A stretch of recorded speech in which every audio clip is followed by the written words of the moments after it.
Anyway, the reason Tank Bigsby is a brand guy for me is so I was in the fantasy footballers discerning league last year. I submitted a video. I was one, that I was one of 7 picked out of 1,000. It was really cool. It was like I was super excited. It was like a kid on Christmas, like yeah. And so there was a bit last season, in the last off season, where they always list their my guys, which is like their players they stand by, whether it's they have good ADP value or you think they're going to hit. And on the episode, they're gonna Andy was gonna say Tank Dell, R.I.P. He's alive, just very injured.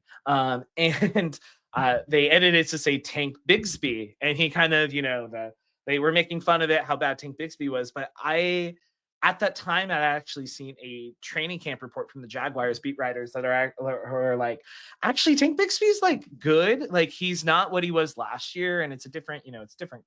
It's a whole different situation. And so I was kind of high on Tank Bigsby last year, and he ended up being the best running back in the Jacksonville Jaguars team. And so I went to like a live show there, wearing like a Tank Bigsby shirt. I love Tank Bigsby.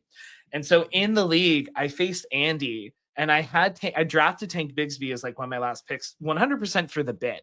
And so I faced Andy, and it was a good matchup. And I was like, let's do this. And I put Tank Bigsby in against Andy, and that was Tank Bigsby's best game of the whole season.